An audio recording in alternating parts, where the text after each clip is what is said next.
안녕하세요. 오늘도 사연 살롱을 찾아주셔서 감사합니다.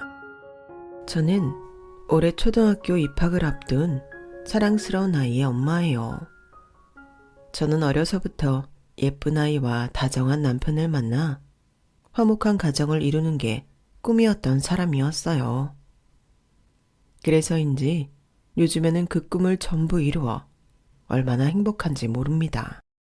하지만 제가 이렇게 행복해지기까지는 지난한 삶의 과정이 있었는데요.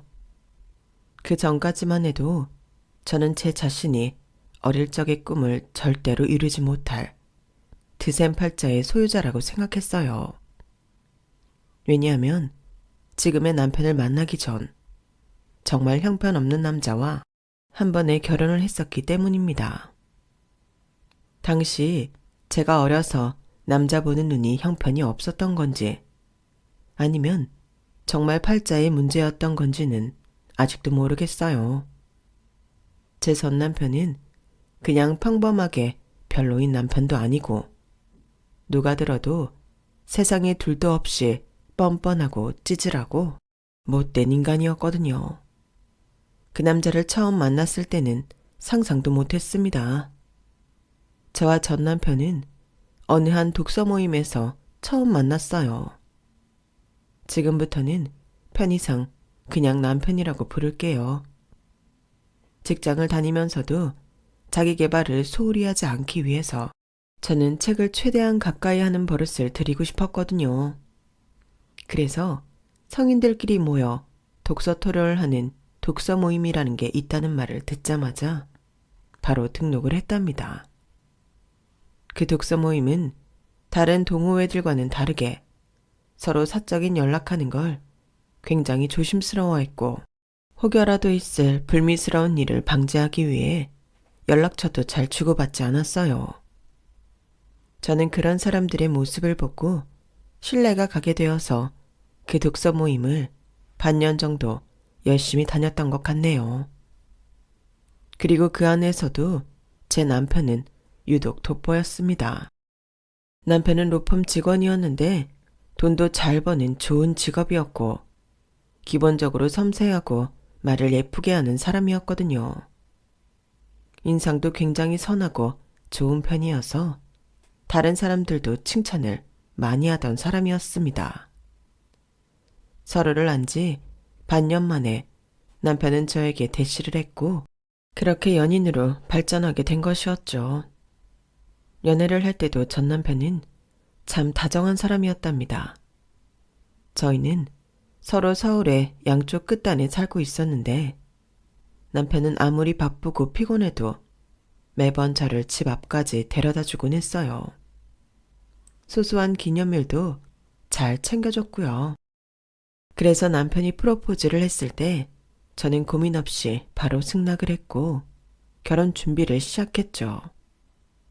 시어머니도 저를 굉장히 마음에 들어 했고 남편처럼 말을 참 예쁘고 상냥하게 하는 분이었어요. 저희 부모님도 시어머니를 참 마음에 들어 하셨고 저희는 모두의 축복 속에서 행복하게 결혼식을 올릴 수 있었답니다.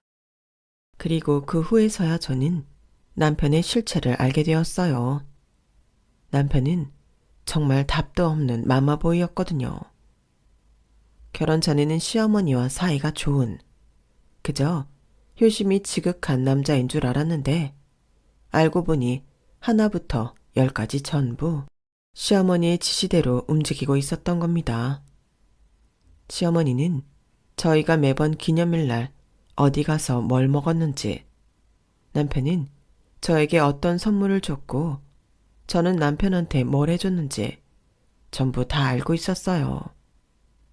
뿐만 아니라 남편의 회사 동료들과 독서 모임 멤버들까지 전부 꿰고 있었죠. 제가 이 사실을 알게 된 건 결혼한 지 얼마 지나지 않았을 때였어요. 시어머니와 남편과 셋이 외식을 하러 나가는데 독서 모임 친구가 전화를 건 거였어요. 그 친구는 저와 원래 아는 사이였고 저에게 독서 모임을 소개해준 친구라서 서로 연락처를 알고 있던 거였죠. 저는 일단 가족들과 있으니 나중에 전화하겠다고 문자만 날리고 전화를 덮어놓았어요. 그런데 그걸 보고 있던 남편이 제게 물어보았어요. 왜? 누군데 전화를 안 받아? 아, 효진이. 지금은 어머님도 계셔서 나중에 전화한다고 했어. 동물병원 한다는 그 친구 말이니? 왜? 전화 받지? 나는 그런 거 상관없단다. 나 그렇게 딱딱한 CM이 아니야. 어머님이 제 친구 동물병을 하는 걸 어떻게 아세요?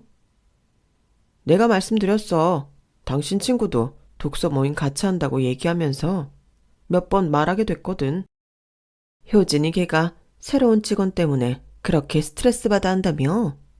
너한테 수다 떨면서 기분이라도 풀려고 전화했나 본데. 이따 집에 가는 길에 통화하렴. 친구가 힘들 때는 얘기도 잘 들어줄 줄 알아야 한다. 시어머니가 남편의 친구도 아니고 제 친구의 일을 너무 잘 알고 있어서 솔직히 그때는 좀 기분이 묘하더라고요. 저도 당시 그 친구가 저에게 힘들다는 하소연을 많이 했을 때라 남편이랑 있을 때 그 친구 얘기를 몇 번 하긴 했었거든요. 그래서 얘기가 전달이 되었나 보다 하고 그냥 넘겼어요. 그런데 시어머니는 제 전 남자친구 이름까지 알고 있는 거예요. 남편이랑 사귈 때 그 사람 전에 사귀었던 남자친구가 저한테 다시 만나달라며 집 앞까지 찾아온 적이 있었거든요. 그걸 제 남편이 2번 쫓아주었고 그 뒤로는 그런 일이 없었는데 시어머니는 그 일까지 전부 알고 있더군요. 제 친구 이야기는 그렇다 쳐도 제 전 애인 이름까지 알고 있는 건 좀 깨름칙했어요. 그래서 그 부분은 남편한테 이야기를 했죠. 당신 말이야, 어머님한테 너무 모든 걸 이야기하는 거 아니야? 아무리 그래도 내 전남친 얘기까지 하면 어떡해. 어른들이 그런 얘기까지 아실 필요는 없잖아. 그리고 뭐 좋은 이야기라고 굳이 그런 얘기를 해. 뭐 어때? 우리 엄만데 그때 그 일은 당신 잘못은 하나도 없고 이상한 인간한테 괴롭힘 당한 거였잖아. 엄마도 그 당시에 당신 불쌍하다고 나한테 경찰 부르라고 했었어. 뭐? 그럼 그 당시에 실시간으로 어머니께 말씀을 드렸던 거야? 나도 처음 겪는 일이라 당황스럽기도 했고 어떻게 대처해야 될지 몰랐거든. 엄마가 경찰 부르라고 해서 다행이었지. 아니었음 그 인간이 무슨 짓을 저질렀을지 모르잖아. 저는 당시 저 대신 그 사람을 잘 대처해준 남편한테 정말 고마웠고 한 번 더 반했던 게 사실이었어요. 그런데 그게 다 시어머니가 시켜서 한 일이었다니 뭔가 허탈하더군요. 그리고 더 충격적이었던 건 남편이 독서 모임에 다니기 시작한 것도 저와 데이트를 한 뒤 하루도 빠짐없이 집에 데려다 줬던 것도 전부 시어머니가 시킨 일이었어요. 시어머니는 저와 함께 만두를 빚으며 아무렇지도 않게 우리 아들이 그렇게 순수하다니까 하며 웃으셨지만 저는 솔직히 그때는 좀 무서웠어요. 제가 남편과 나눈 모든 이야기, 남편과 했던 모든 일들을 시어머니가 전부 알고 있을 뿐만 아니라 상당 부분이 시어머니가 지시한 말과 행동이었다니 여러분이 생각해도 이상하지 않나요? 그런데 제가 결혼하고 나서 새롭게 알게 된 사실은 이것뿐만이 아니었어요. 남편은 지독한 마마보이인 것과 동시에 지독한 골처였습니다. 대부분 담배를 많이 피는 사람이라면 당연히 티가 날 수밖에 없잖아요. 정말 많이 피는 분들은 근처에만 가도 냄새가 코를 찔러오니까요. 그런데 남편은 간혹 담배 냄새가 옅게 묻어있기는 했지만 그렇게까지 심한 냄새가 나지는 않았거든요.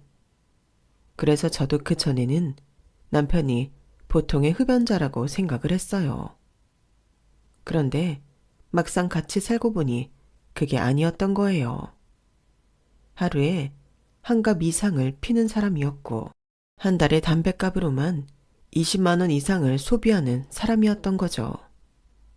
남편은 그렇게 담배를 피면서도 차에서나 옷에서 냄새가 나지 않게 정말 관리를 잘 하는 편이었어요. 그래서 저도 직접 옆에 붙어 살기 전에는 몰랐던 거죠. 그리고 그렇게 냄새가 안 나게 관리한 것 역시 시어머니가 시켰기 때문이었답니다. 그 모든 걸 알고 나니 참 헛웃음이 나더군요. 어디서부터가 문제인지 저까지 헷갈려서 별 말을 못했어요. 어쨌든 남편의 흡연량을 알게 되자 저는 아내로서 당연히 남편의 건강이 걱정이 됐죠. 그래서 남편에게 이야기했습니다. 일단 다른 사람을 위해서 냄새가 안 나게 관리하는 건 너무 좋아. 근데 아예 흡연량을 좀 줄여보는 건 어때? 보통 사람들이 하루에 한 갑을 다 피지는 않잖아. 당신 이제 결혼도 했고 아이가 태어나면 가장이 되는데 건강관리도 해야 하지 않겠어? 이런 뉘앙스로 말을 했던 것 같아요. 이 정도면 나름 좋게 말한 것 아닌가요? 그런데 남편은 제 말을 듣자마자 정말 불같이 화를 내는 겁니다. 그 전에는 한 번도 보지 못했고 상상조차 할 수 없었던 모습이었어요. 우리 엄마도 담배는 안 건드리는데 왜 당신이 지적질이야? 내가 사회생활하면서 담배 좀 피는 게 뭐가 잘못이냐고. 당신 말대로 남한테 피해 끼치게 하지도 않잖아. 내가 당신한테 모든 걸 다 맞춰주고 있는데 당신은 내가 담배 피는 거 하나도 마음대로 못하게 구는 거야? 아니, 내 말은 당신 건강이 걱정이 되니까. 내 건강은 내가 알아서 한다고. 그래서 일주일에 두세 번씩 자전거도 타고 다니잖아. 왜 쉬는 시간까지 내 마음대로 못하게 구냐고. 아니, 내가 무슨 당신한테 강요를 하기랬어. 뭘 했어? 그럼 내가 아내로서 당신 건강 걱정도 못해? 이게 그렇게까지 화낼 일이야? 참나. 그깟 담배 피든지 말든지 당신 마음대로 해. 남편이 얼굴이 새빨개질 정도로 소리를 지르며 화를 내니까 처음엔 놀랐던 저도 화가 나더라고요. 그래서 그날은 서로 말도 안 하고 잠들었고 다음날 출근할 때도 남편 쪽은 쳐다도 안 보고 나와버렸어요. 꼴도 보기 싫어서요. 그렇게 회사에 출근을 해서 업무를 시작했는데 오전 10시쯤에 시어머니한테 전화가 왔어요. 그때는 별 생각 없이 전화를 받았는데 받고 나서 정말 깜짝 놀랐죠. 시어머니가 전날 상황을 전부 다 알고 있는 겁니다. 어제 너희 싸웠다며? 네? 어머님, 그게요. 괜찮아. 부부가 살다 보면 그럴 수도 있지. 나한테는 편하게 말해도 된다. 네, 다른 건 아니고 그이가 담배를 너무 많이 피는 것 같아서요. 조금만 줄여보는 게 좋겠다고 한 건데. 아우, 우리 병재가 담배를 많이 피기는 하지. 너도 옆에 붙어 있으면서 걱정도 되고 불편할 거 다 안다. 근데 우리 병재가 워낙 애가 착하고 순하기만 하잖니. 그걸로라도 스트레스를 풀어야 걔도 숨을 쉬지. 안 그러니? 그리고 남자가 사회생활 하다 보면 술도 마시고 담배도 피게 되는 건 어쩔 수가 없어. 네, 그렇죠. 그리고 우리 아들이 돈도 잘 벌어다 주는데 그렇게 벌려면 애가 얼마나 일이 고되겠니? 너도 그 덕에 생활이 편한 거고 좋은 게 좋은 거다 생각하고 조금만 참아주렴. 나중에 애 생기고 그러면 어련히 알아서 끊지. 아무렴. 저희가 싸운 건 전날 저녁 9시쯤이었는데 남편은 그새 시어머니께 일러 바친 겁니다. 그래도 시어머니가 좋게 타이르셔서 망정이지 그것마저 아니었다면 아마 그때 정이 다 떨어졌을 거예요. 집에 들어오니 남편은 저에게 먼저 전날 화내서 미안하다고 하더군요. 흡연량을 줄이는 것도 조금은 노력해본다면서요. 솔직히 전날 그렇게까지 화내는 모습을 이미 본 터라 그 말을 믿지는 않았지만 어쨌든 먼저 사과하니 그렇게 넘어갔어요. 그리고 남편은 다시 제가 알고 있는 착한 남편으로 돌아왔답니다. 남편이 전처럼 잘해주니 저도 그 사건을 웬만하면 빨리 잊으려고 노력했어요. 하지만 너무 강한 충격이었던지라 쉽게 잊혀지지는 않더군요. 그런데 얼마 지나지 않아 저는 남편의 그런 극단적인 성격이 어디서 나왔는지 알 수 있게 되었어요. 바로 시어머니를 닮은 것이었죠. 저는 한 사건으로 시어머니의 진짜 성격을 알 수가 있었는데요. 하루는 영국에 살고 있는 시이모, 그러니까 남편에게는 큰이모 되시는 이모님이 한국을 방문하셨어요. 저는 그 전까지는 남편에게 이모가 있는지도 모르고 있었는데 갑자기 시댁에 들르라고 하셔서 놀랐던 기억이 있네요. 이모님은 인상이 서글서글 하신 분이었고 옷이며 신발이며 상당히 고급졌어요. 딱 봐도 부유하고 우아한 분이신 것 같았죠. 저희 시어머니와 남편이 형편이 어렵진 않았고 오히려 꽤 잘 사는 중산층에 가까웠는데 이모님은 2단계는 더 위에 있으신 듯 했죠. 보통 자매들은 친하게 지내는 줄 알았는데 시어머니와 시이모님은 그다지 친해 보이지가 않았어요. 정확히 말하면 시어머니가 기가 많이 죽으신 것 같았죠. 시이모님은 반가워하시는 것 같았는데 말이에요. 어머, 너 집 너무 아기자기 해놓고 산다. 넌 어떻게 이렇게 항상 살림을 똑부러지게 하고 사니? 혼자 사는 집이라 간단하게만 하고 사는 거야. 뭐, 집이 작으니까. 그나저나 병재 장가 갔다며? 미안해. 우리가 그때 크루즈 여행 중이어서 축의금만 보내고. 이 친구가 며느리야? 안녕하세요. 차마니 예쁘게도 생겼네. 혹시 미인대회 같은 거 나간 적은 없어요? 갑자기 웬 미인대회 이야기인가 싶어 아니라고 대답하려고 했어요. 저는 남들 앞에 나서는 걸 별로 좋아하는 성격이 아니었거든요. 그런데 시어머니가 제 앞을 가로막더니 이렇게 둘러대시는 거예요.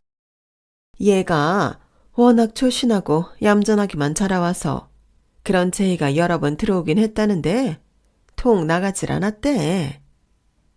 전혀 사실이 아닌 이야기를 천연덕스럽게 이야기하는 시어머니로 인해 저는 내심 놀랐어요. 하지만 저도 눈치는 있는지라 그냥 별말 않고 애써 웃고 있었죠. 어머, 그런데 나갔으면 우리 며느리랑 알았을지도 모르는데. 우리 며느리가 한국에 있을 때 미스 코리아 나가서 수상해 왔거든요. 분명 여기 며느리도 나가면 뭐라도 하나 타왔을 텐데. 애들은 잘 지내? 우리 애들은 잘 지내지. 아참, 올해 말에 우리 손자 딱 1살 되는데. 그날 파티할 건데 너희 식구들도 올래? 우리가 비행기표 끊어줄게. 우리도 가고 싶지. 근데 우리 아들이 변호사라 워낙 바빠서. 날짜 알려주면 되는지 보고 얘기해줄게. 남편은 변호사가 아니라 그냥 로펌 직원이었는데 시어머니는 자꾸만 거짓말을 하시는 겁니다. 정작 시이모님은 별 아기가 없어 보이셨는데 모든 면에서 생활 수준이 좀 차이가 나니 어떻게든 면을 세우려 노력하시는 것 같았죠. 2분 사이에 어떤 일들이 있었길래 저렇게 거짓말까지 하면서 자존심을 챙기는지는 모르겠지만 시어머니는 시이모님을 빨리 보내고 싶어 하는 게 역력했어요. 한참 차를 마시고 간식거리를 먹던 시모님은 늦은 시간이 다 되어서야 돌아가셨고 저는 시어머니를 도와 빠르게 뒷정리를 했어요.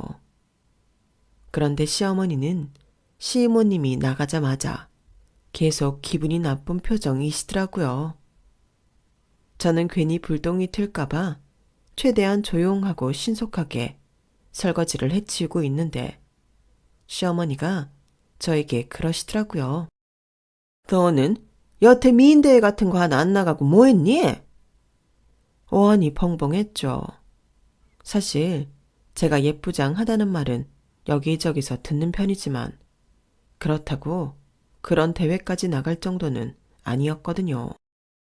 그래서 저는 시어머니가 시이모님한테 했던 말을 그대로 돌려주었답니다. 그런데 안 나가고 조신하고 얌전하게 살아온 게 더 좋은 거 아니에요? 그러자 시어머니는 뭐라고 얘기하려다가 그냥 입을 다무시더군요. 그리고 그날은 그냥 조용히 넘어갔어요. 시어머니는 제가 조신한 며느리이기를 바라면서도 시이모님 앞에서 체면 차릴 건덕지는 또 잊고 싶어하고 딱 그런 모순적인 걸 바라는 모양새였죠. 항상 자상하게만 보였던 시어머니가 알고 보니 그런 자존심을 위해서는 거짓말도 술술 하는 그런 사람이었던 거예요. 하지만 당시에는 저도 어려서였는지 그 일을 큰 문제 삼지 않았어요. 시어머니가 저에게 더 이상 뭐라고 하지 않았고 그 이후로는 언제 그랬냐는 듯 다시 평소 모습으로 돌아오셨기 때문입니다. 비록 여전히 저희 부부의 모든 일거수일투족을 다 꿰고 있지만 웬만하면 저를 잘 챙겨주셨고요. 남편 역시 담배 얘기만 꺼내지 않으면 여전히 착하고 다정한 사람이었어요. 그렇기 때문에 저는 결혼 생활에 딱히 불만이 없었어요. 정확히는 남편과 시어머니에 대한 불만은 없었던 거죠. 다만 한 가지 아쉬움이 항상 마음속 한 자리를 차지하고 있었는데 그건 저희 부부에게 좀처럼 아이가 생기지 않는다는 거였어요. 시어머니도 아이를 정말 간절하게 바라긴 했지만 저한테는 어련히 때가 되면 생길 거라며 그 주제로 이야기를 잘 안 하셨어요. 그렇게 시간이 지나 저희 부부는 결혼 4년 차에 접어들게 되었죠. 4년이라는 시간이 지났는데도 아이가 생길 기미가 안 보이자 저는 초조해지고 있었어요. 혹시 우리 둘 중에 누군가에게 건강상의 문제가 있는 건 아닐까 싶었죠. 그래서 남편에게 같이 불임센터를 가서 상담을 해보자고 제안했어요. 남편은 저만큼 아이를 간절히 바라진 않았지만 제 제안에는 흔쾌히 그러자고 했습니다. 제가 원하는 건 최대한 따라주는 남편이었거든요. 그래서 함께 나란히 상담을 받고 검사도 받고 나왔어요. 그런데 검사 결과를 받고 나니 제가 걱정했던 것처럼 저희의 건강에 문제가 있었던 거였어요. 저는 문제가 되는 것 없이 멀쩡했지만 남편은 아니었답니다. 임신이 어려울 거라는 진단을 받았거든요. 정자의 운동성이 상당히 낮은 편입니다. 그리고 몇몇은 정자가 기형인 것도 있고요. 물론 이런 부분들은 치료를 통해 개선이 가능하고 아이를 정말 원하신다면 인공수정을 통해 시도해 볼 수도 있으실 거예요. 환자분, 혹시 잠은 하루에 몇 시간 주무세요? 글쎄요. 한 5시간에서 6시간 정도요? 네, 잠은 좀 더 주무셔야겠네요. 운동은 자주 하세요? 네, 일주일에 2~3번씩 자전거 타고 출퇴근해요. 한 1시간 거리거든요. 술이나 담배는요? 술이나 담배가 가장 치명적이세요. 임신 준비 중에는 최대한 줄여주시는 게 좋습니다.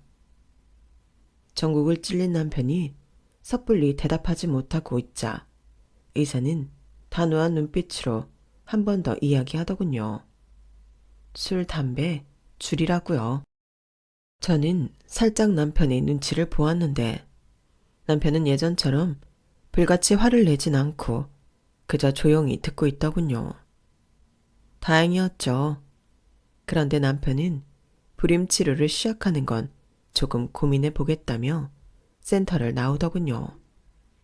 저는 남편에게 왜 바로 치료를 받지 않느냐고 물었는데 남편은 별 말이 없었어요. 저도 눈치는 있는지라 더 이상 뭐라고 하진 않았죠. 남편은 그날 이후로 한동안 조용히 지냈습니다. 아니, 조용히 지낸 게 아니라 주눅이 든 채 지냈어요. 이유를 모르지는 않아서 저도 나름대로 남편 길을 살려주려고 노력은 했어요. 누구에게나 일어날 수 있는 일이고 남편의 잘못은 아니라면서 10번은 넘게 진지한 위로를 했습니다. 남편이 좋아하는 음식도 해주고 퇴근 후 남편과 모처럼 데이트도 하고요. 그런데도 도통 기운을 차릴 생각을 안 하는 거예요. 그래서 얼마 뒤 시댁에 가면 시어머니의 도움을 좀 받아보자 싶었어요. 아무래도 남편은 저보다도 시어머니의 말이라면 곧 잘 들었으니까요. 시댁에 도착해 가져온 짐을 풀고 음식을 차리며 저는 자연스레 불임센터에 다녀온 이야기를 했습니다. 당연히 시어머니가 이미 알고 계실 거라 생각했어요. 그런데 시어머니가 이 이야기를 모르고 계시더라고요. 뭐? 결과 나왔어? 아들, 근데 왜 엄마한테는 말 안 했어? 어머님, 모르셨어요? 시어머니는 서운해하시고 저는 당황하고 남편은 또다시 의기소침한 표정으로 괜히 핸드폰만 만지작거리더군요. 애도 아니고 그러고 있는 모습이 답답해서 저는 간략하게만 설명을 해드렸어요. 저 사람 정자 운동성이 좀 많이 낮대요. 그렇지만 치료가 가능한 부분이고 선생님이 인공수정 통해서 임신은 가능할 거라고 하셨어요. 요즘은 그런 사람들 많다고 별 문제 아니라고 하셨는데 저희는 계속 말도 안 하고 저러고 있어요. 별 문제 아니라잖아. 왜 그래 아들? 아이 가지기 싫어? 아이는 갖고 싶지. 근데 내가 문제가 있을 리가 없는데 이상하잖아. 나는 운동도 열심히 하고 나이도 아직 젊은데. 시어머니가 달래자 남편은 그제야 잔뜩 토라진 표정으로 말을 하더군요. 솔직히 그 꼴이 정말 보기가 싫었어요. 다 큰 남자가 뭐 하는 짓인지 원. 그리고 그렇게 담배를 피고 술자리도 빠짐없이 나가면서 자기한테 문제가 있을 리 없다는 게 무슨 말인가요? 입이 삐뚤어져도 말은 바로 하랬는데 남편이 저러니 제가 말을 조금 보탰어요. 선생님이 말씀하셨잖아. 당신 잠도 좀 더 많이 자고 술, 담배는 조금 줄이라고. 원인이야 그렇다 쳐도 어쨌든 임신이 가능하다는데 뭐가 문제야? 잠깐만 치료받고 인공수정하면 된다니까. 무슨 그런 거래. 나는 문제가 없다니까. 그 센터인지 뭔지가 이상한 것 같아. 나는 그런 치료 필요 없어. 치료받는 게 뭐가 어때서 그래. 아이 가지려 노력하는 부부가 세상에 얼마나 많은데. 그거 하나도 이상할 거 없어. 어머님, 그거 이상한 거 아니죠? 제가 시어머니한테 도움을 청하듯이 질문을 던졌는데 저는 당연히 시어머니가 절 도와주실 줄 알았어요. 시어머니도 저처럼 아이를 간절히 바라고 있었으니까요. 그런데 시어머니는 대뜸 저한테 그러는 겁니다. 근데 너는 문제가 없다니? 저요? 네, 저는 다른 이상은 없다고 했어요. 확실해? 그 센터 어디에 있는 센터니?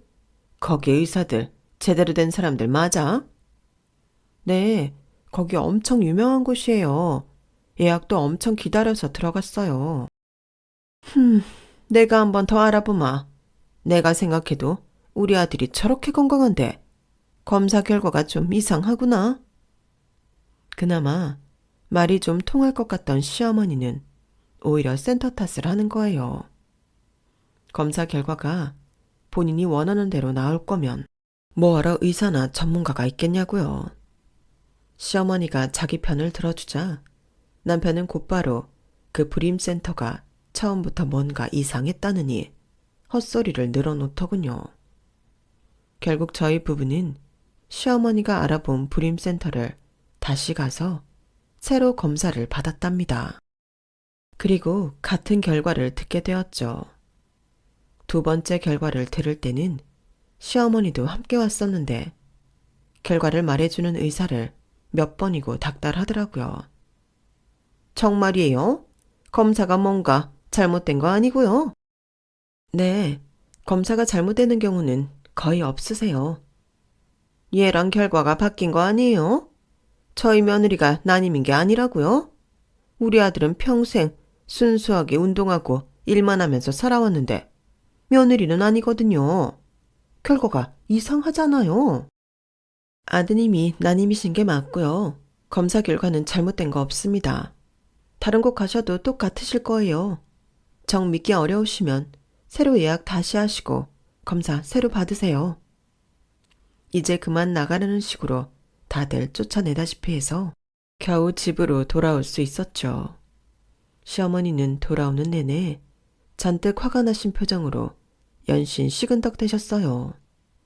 남편은 더더욱 기가 죽었고요. 집안은 정적만 흘렀습니다. 저도 괜히 기분이 나빴죠. 정작 저는 남편이 뭐 그렇게까지 잘못한 거라고 생각하지도 않는데 두 사람이 괜히 오버하면서 분위기를 이상하게 만드니까요. 그리고 왜 자꾸 제가 난임인 게 아니냐며 되도 않는 의심을 하는지도 모르겠고요. 할 말도 없고 해서 저는 저희 부부는 이만 집으로 돌아가겠다고 하려고 했어요. 두 사람 다 보기 싫어서 집에 가서 쉬고 싶더라고요. 그런데 갑자기 시어머니가 저를 돌아보시더니 화를 내시는 거예요. 너 솔직히 말해. 무슨 짓을 한 거야? 네? 제가 뭘요? 저번도 그렇고 이번 센터까지 왜 다 결과가 이상하냐고. 대체 무슨 짓을 한 거냔 말이다. 제가 무슨 짓을 해요, 어머님. 아니, 제가 뭘 어떻게 했다는 거예요? 저 의사한테 돈이라도 줬어? 아니면 아는 사이라도 되는 거야? 말이 되는 소리를 하세요, 어머님. 무슨 SF 드라마도 아니고 제가 무슨 수로 결과를 제 마음대로 하냐고요. 그럼 우리 아들이 이런 결과가 나온다는 게 말이 돼? 정작 해프게 산 건 넌데. 제가 뭘 해프게 살았다고 그러세요? 집 앞까지 남자가 꼬이질 않나. 너 우리 아들이 몇 번째야? 몇 번째 남자냐고? 왜 저한테 그러시는 거예요? 저는 여기저기 남자를 해프게 만난 적도 없고 평소에 건강관리를 잘했을 뿐이에요. 그리고 의사가 남편 잘못이 아니라는데 왜 다들 그런 거에 연연하고 있냐고요. 해결책이 없는 것도 아닌데 왜 쓸데없는 자존심을 챙기려고 하고 있어요. 아내인 제가 괜찮다니까요. 이게 어디서 내가 얘기하는데 눈을 부라리고 덤벼. 원래 임신 못하는 건 아내 탓이다. 뭐든 기본적으로 밭이 좋아야 하는 거라고. 네가 젊어서부터 방탕하게 살아서 일을 이 지경으로 만들어 놓고 어디서 큰 소리를 내. 시어머니는 정말 기차 화통을 삶아먹은 것처럼 고함을 질러댔어요. 저는 이 기가 찬 상황에 더 이상 말도 안 나와서 할 말을 잃고 있는데 갑자기 남편이 기가 살아서 옆에서 거들더군요. 그래, 맞아. 당신 예전에 나랑 사귈 때부터 여자가 부끄러운 줄도 모르고 스킨십도 엄청 자연스럽게 하고.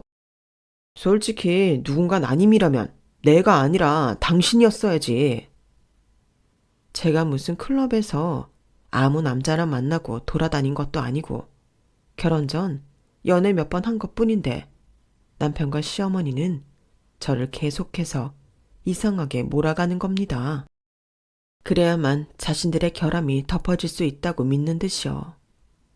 솔직히 그때 두 사람의 꼬라지를 보고 있자니 둘 다 정신병자들 같았어요. 그래서 저는 그냥 그 자리에서 이혼 선언을 해버렸답니다. 둘 다 논리도 없고 그냥 목소리 큰 걸로 사람 하나 이상하게 만들려고 하는 것 같은데 그렇게 당신을 말만 맞다고 우기고 싶으면 그냥 둘이 살아요. 저는 이 집에서 못 살겠으니까. 뭐? 너 그게 무슨 소리야? 야, 이혼하자. 너나 네 엄마나 둘 다 제정신 아닌 것 같으니까. 벙찐 남편은 아무 말도 못하고 시어머니는 더 화를 냈지만 저는 정말로 그대로 뒤돌아 나와버렸어요. 그 자리에서 저희 집으로가 정말로 짐을 다 빼서 친정집으로 가버렸습니다. 제가 아는 선배가 이혼 전문 변호사를 하고 있었기에 바로 다음 날 선배를 찾아갔어요. 자초지종 그간의 일을 이야기하니 선배는 수임료도 안 받고 저를 도와주겠다고 했죠.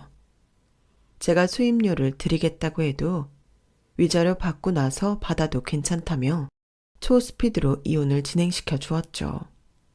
능력 있는 선배 덕분에 위자료도 두둑히 받아낼 수가 있었어요. 남편 역시 로펌 직원이었지만 확실히 그냥 직원과 변호사의 차이는 엄청 났죠. 분에 찬 남편과 시모가 한동안 직장으로 친정으로 찾아오고 연락하고 난리를 쳤어요. 그러자 선배는 그 두 사람에게 연락해 그것마저도 전부 법적으로 처리하겠다고 얘기해 줬어요. 덕분에 저는 일사천리로 이혼을 진행할 수 있었답니다. 이혼 후 저는 한동안 기분이 좋지 않았어요. 솔직히 평소엔 안 맞는 부분이 있더라도 이혼까지 생각해 본 적은 없었는데 이혼 선언을 하던 날 우발적으로 결정한 거였거든요. 이혼 자체를 후회하진 않았지만 갑자기 혼자가 되니 후유증이 세게 왔죠. 그런데 그런 저를 우울해하지 않도록 도와준 사람이 한 명 있었어요. 바로 제 이혼을 도와줬던 그 선배였답니다. 바로 지금 제 남편이었죠. 위자료도 다 받고 이혼을 마쳤는데 선배는 좀처럼 저에게 수임료를 말해주지 않았어요. 아무리 연락을 해도 말해주지 않으니 바쁜가 보다 싶어서 직접 선배 사무실로 찾아가 사무장님께 금액을 여쭤봤죠. 사무장님은 잠시만 앉아서 기다려달라고 하고 나가시더니 한동안 들어오질 않으시더라고요. 한참 후에야 선배가 헐레벌떡 들어와 밥이나 먹자며 절 데리고 나가는 거예요. 이 사람이 대체 왜 이렇게 질질 끄는 건가 싶어서 식사를 하며 제가 대놓고 물어봤어요. 아니 선배, 근데 왜 이렇게 수임료를 말을 안 해주세요? 우리 나이에 이런 걸로 작업 거는 것도 아니고 왜 이래요? 선배, 저 좋아해요?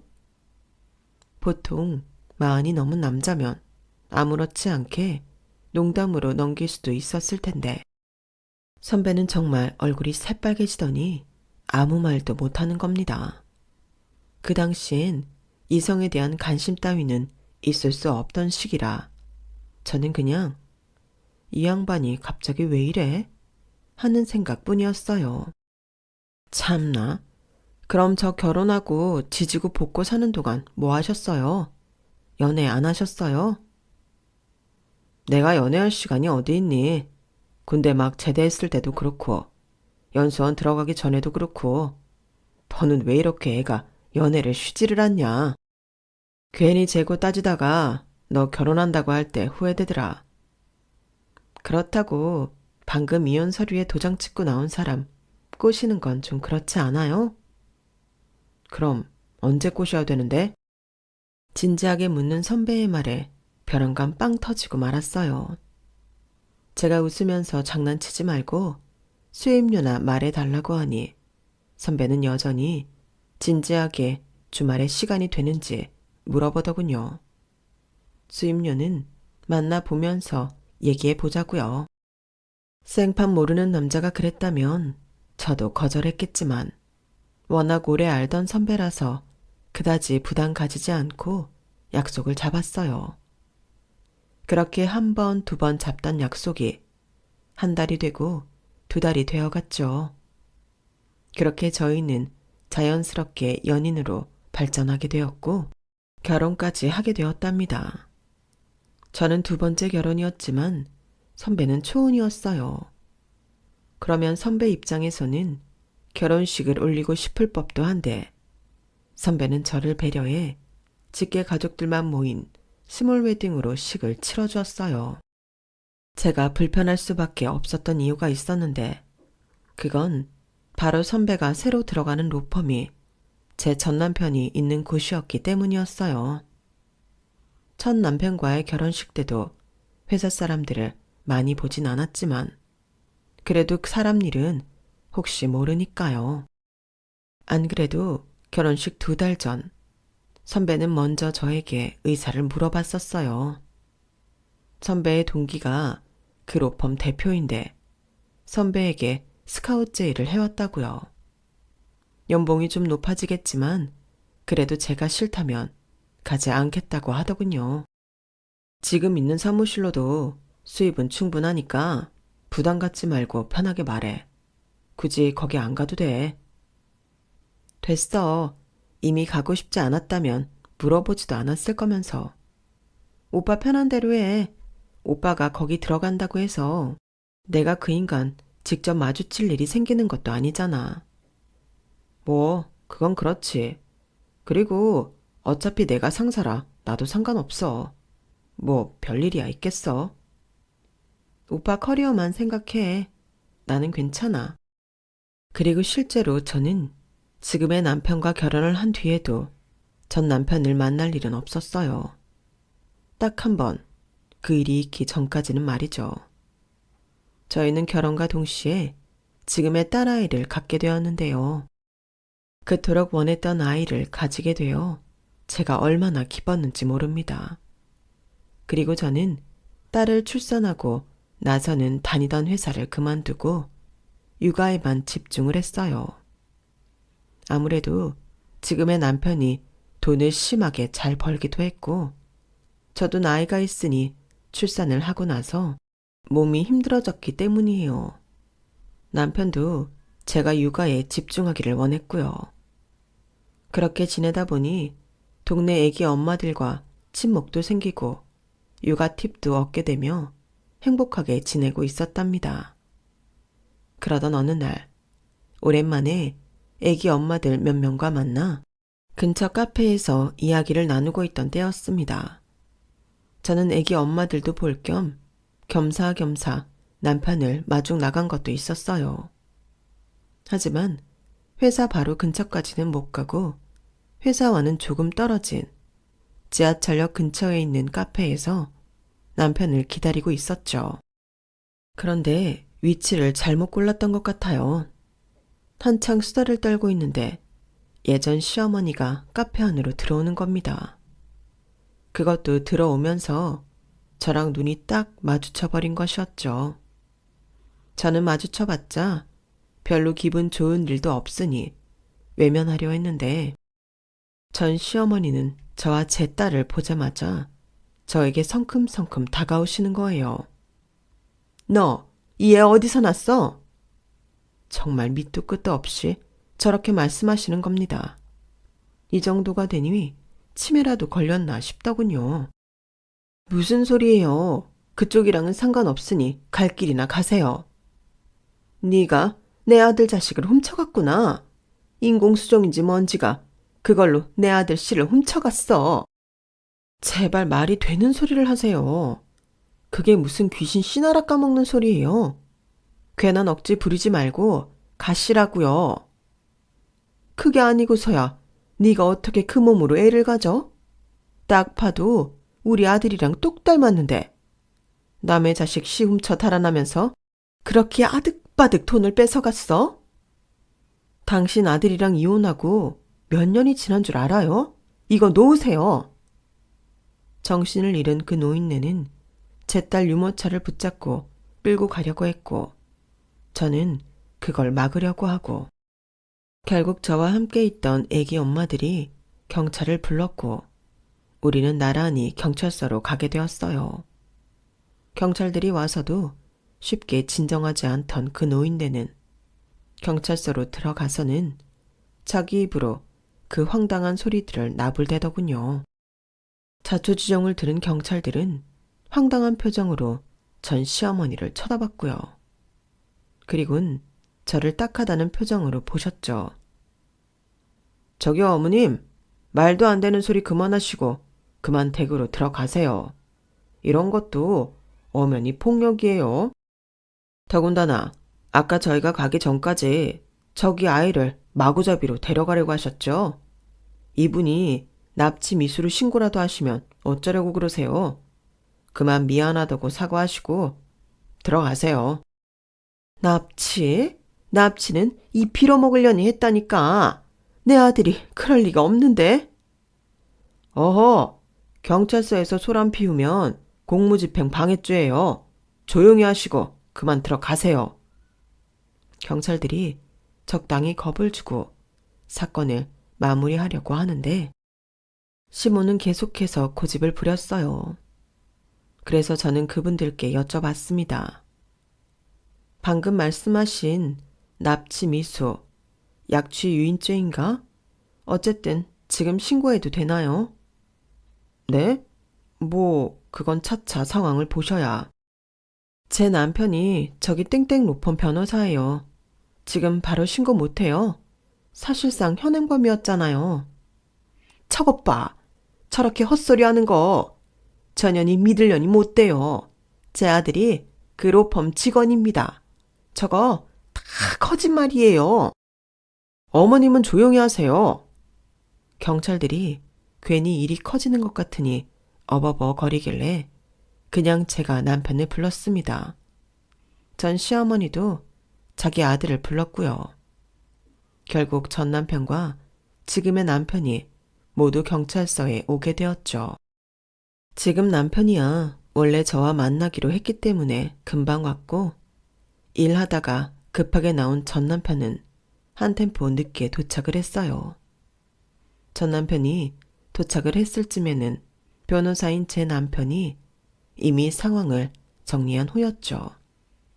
전 남편은 제 옆에 있는 저희 남편을 보고 사색이 되더군요. 한눈에 무슨 상황인지 알아차린 모양이었어요. 후다닥 와서는 제 눈치를 한번 보고 제 남편 눈치를 한번 보고는 기어들어가는 목소리로 죄송합니다. 죄송합니다. 사과를 하면서 시어머니를 끌고 가버렸어요. 저는 남편의 도움을 받아 정말로 시어머니를 신고했고 절대 합의해주지 않았습니다. 전 남편이 찾아와 무릎까지 꿇고 애원했지만 봐주지 않았죠. 시어머니는 집행유예를 선고받았지만 그 두 사람은 다시는 저희 가족 근처에 얼씬도 하지 않았습니다. 얼마 가지 않아 전 남편은 로펌을 그만두었다더군요.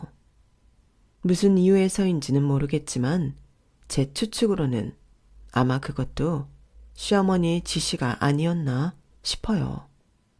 뭐든지 자기 마음대로 해야 하고 자기 아들이 세상에서 제일 잘나야만 하는데 그 로펌에선 그러지 못했으니까요.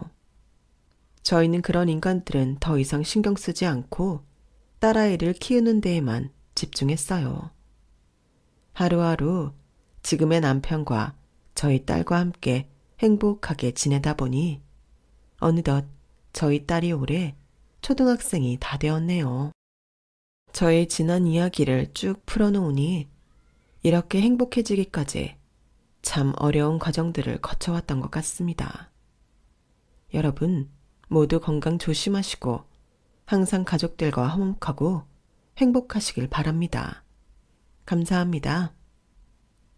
여러분 사연 댓글에 응원과 현명한 조언 부탁드려요.